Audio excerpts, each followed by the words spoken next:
کبھی وہ دن بھی ہم نے دیکھے ہیں جب سالانہ قرآن و حدیث کانفرنس کا انتظار 6 مہینے سے شروع ہو جایا کرتا تھا۔ محمد ابن قاسم روڈ، بنس روڈ پر محمدی مسجد کی گلی سے لے کر فریسکو چوک تک لمبا پنڈال سجتا تھا۔ بلا مبالغہ سینکڑوں قمقمے جل رہے ہوتے تھے۔ پاکستان کے مختلف علاقوں سے وفود اپنے بستروں سمیت وہاں آ کر قیام پذیر ہوتے۔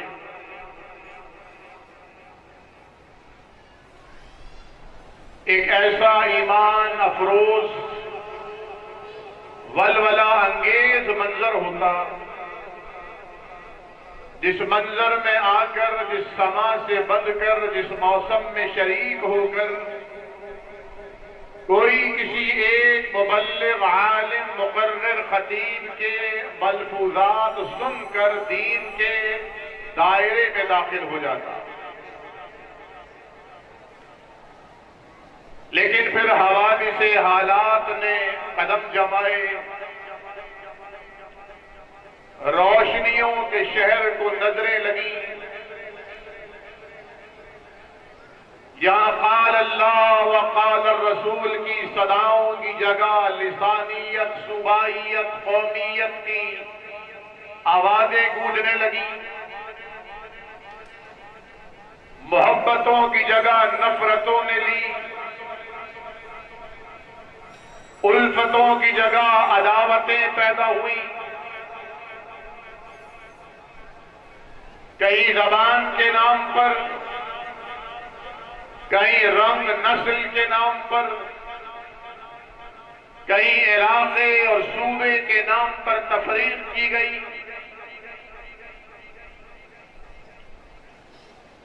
چنانچہ تفریق در تفریق،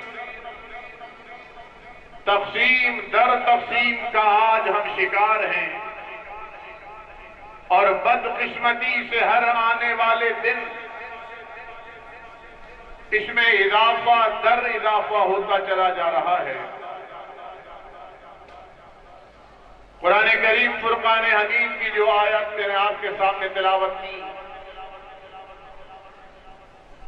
رب تعالی نے ان سے قبل تقوی کی تلقین کرتے ہوئے اتحاد اور اتفاق کا درس دیا۔ یا ایھا الذین آمنوا اتقوا اللہ حق تقاتہ، اے مومنوں، اپنے ایمان کو اس درجے پر پہنچاؤ کہ رب تعالی کے تقوی کا حق ادا ہونے لگے۔ وَلَا تَمُوتُنَّ إِلَّا وَأَنْتُمْ مُسْلِمُونَ، ہر لمحہ، ہر لحظہ، ہر لمحہ، ہر لحظہ، ہر وقت یہ دھیان رکھنا کہیں موت نہ آ جائے، مگر جب کبھی بھی موت آئے تم رب تعالی کی اطاعت میں، فرما برداری میں سر جھکائے ہوئے ملو۔ وَاعْتَصِمُوا بِحَبْلِ اللَّهِ جَمِيعًا وَلَا تَفَرَّقُوا، اور یہ کب ہوگا؟ جب تم سب اللہ کی رسی کو مل کر تھامو گے۔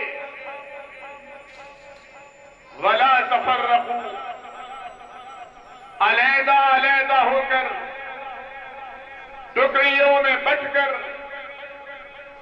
اجتماعیت سے کٹ کر زندگی گزارنے والے نہ ہوگے۔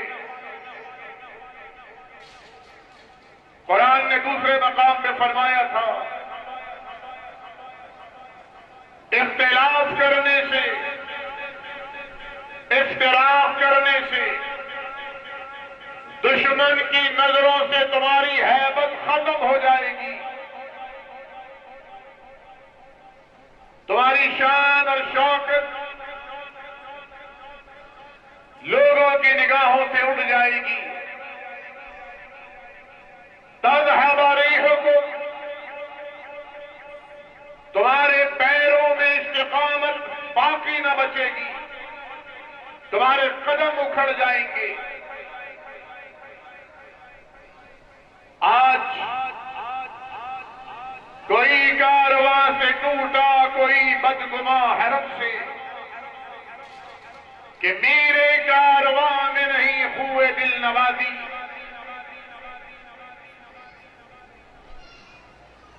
آج ضرورت